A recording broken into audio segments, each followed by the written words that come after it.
Hello, जय माता दी friends. आज हम बहुत इम्पॉर्टेंट डे अष्टमी की बात कर रहे हैं और कन्फ्यूजन बहुत है कि अष्टमी कब है, 5 को है या 6 को है। तो मैं तो ऐसा समझ रही हूँ कि 5 को अष्टमी और 6 को नवमी है। 5 को अष्टमी, 4 को ही अष्टमी रात को शुरू हो जाएगी जो 5 रात तक रहेगी, और फिर 5 रात को नवमी शुरू होगी जो 6 रात तक रहेगी। ठीक है। तो अष्टमी, हम जो अष्टमी को कन्या पूजन करते हैं वो शनिवार को करेंगे 5 तारीख को, और जो नवमी को करते हैं वो 6 तारीख को करेंगे। ठीक है ना। तो अब समय तो सब भी शुभ होते हैं, लेकिन जब हम कोई इम्पोर्टेंट काम करते हैं, जो स्पेशल पूजा है या हम कुछ और बहुत अच्छा काम करने जा रहे हैं या लंबा सफ़र करने जा रहे हैं, तो हम एक मुहूर्त देखते हैं, उसको हम चौघड़िया भी कहते हैं। तो चौघड़िया के हिसाब से मैं आपको बता रही हूँ, कल की चौघड़िया के हिसाब से ना सुबह 7 से 8:30 का टाइम काफ़ी अच्छा है। उस टाइम में हम कन्या पूजन भी कर सकते हैं, माँ की पूजा भी कर सकते हैं। ठीक है। किसी दिन मैं समझाऊंगी आपको चौघड़िया का मतलब क्या है। ये वहम की बात नहीं है, थोड़ा सा देख के चलो तो अच्छा रहता है, मन को भी तसल्ली रहती है। तो ठीक है। वैसे तो अभिजीत मुहूर्त भी है, लेकिन अभिजीत मुहूर्त काफ़ी लेट है, तो जो 7वें नवरात्रे में व्रत करते हैं उनके लिए थोड़ा मुश्किल हो जाता है उस टाइम तक रहना। तो इसलिए सुबह 7 से 8:30 बहुत अच्छा टाइम है, हम पूजा कर सकते हैं।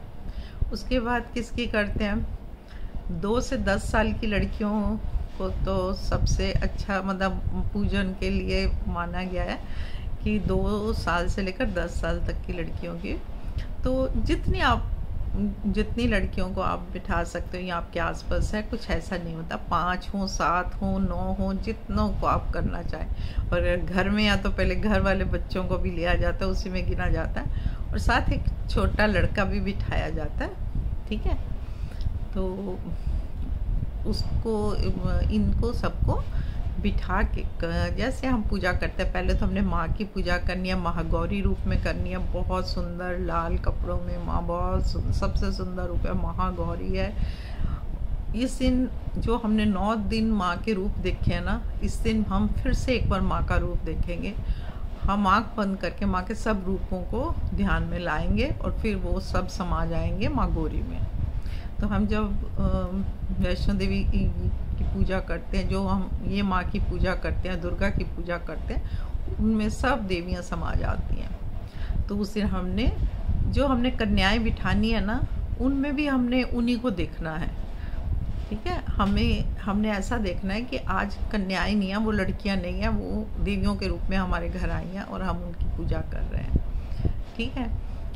और इसके अलावा हम वही बोलेंगे, या देवी सर्वभूतेषु महागौरी रूपेण संस्थिता, नमस्तस्यै नमस्तस्यै नमस्तस्यै नमो नमः। ठीक है। ये करके माँ गौरी की पूजा करेंगे। और हम अन्नपूर्णा के रूप में भी माँ की पूजा करते हैं, और माँ राक्षसों को मार के आई है, तो हम उसको भी हम सेलिब्रेट करते हैं माँ गौरी के रूप में। ठीक है। अब कन्याओं को बिठा के हम कुछ, आपको वहम नहीं करना, आपको क्या देना, जो आपको अच्छा लगता है। आप हलवा पूड़ी चने दे सकते हैं, आप वो बना सकते हो, आप कुछ नहीं कर सकते, आप खीर दे सकते हो, आप कुछ मिठाई दे सकते हो। उसके अलावा लड़कियों को सजने का शौक़ होता है, उनको कुछ सजने की चीज़ें दे दो, कोई चुन्नी दे दो, लाल दुपट्टे से बच्चियाँ बहुत खुश होती हैं। और पढ़ने वाली हैं तो उनको कुछ पढ़ाई के लिए कुछ सामान दे दो, फल दे दो, ड्राई फ्रूट दे दो। ये आप पर डिपेंड करता है, जो मर्जी। ये मत सोचो कि क्या अच्छा रहेगा, क्या ख़राब कर देगा। ठीक है। कुछ चीज़ें होती हैं जैसे चाकू, तेज धार वाली, ऐसी चीज़ें नहीं देते, वो तो आपको पता ही है, कॉमन सी बात है। तो इस तरह से उनकी पूजा करो, और जब वो आए, आप जब पूजा करोगे उस समय आपने माँ के सामने खड़े होकर ये कहना है, या देवी सर्वभूतेषु कन्या रूपेण संस्थिता, नमस्तस्यै नमस्तस्यै नमस्तस्यै नमो नमः। यानी आपको आज हम कन्या के रूप में हम आप सब की पूजा कर रहे हैं, और मांगना है कि अगर हमसे कभी कोई गलती हो गई हो हमें माफ़ करना, और सारे घर की खुशी, सारी दुनिया की ही खुशियाँ मांगनी चाहिए। और माँ के आगे, और आप अगर कुछ प्रे करना चाहते हो आप प्रे कर सकते हो। इस तरह से हमारे नवरात्रे जो हैं वो 9वां दिन भी हम करते हैं, माँ सिद्धिदात्री की पूजा करते हैं। इस दिन कपड़े आप लाल पहन के करो तो ज़्यादा अच्छा है, लाल चुन्नी ऊपर लेकर करो, माँ की पूजा करो, ठीक है। Thank you so much.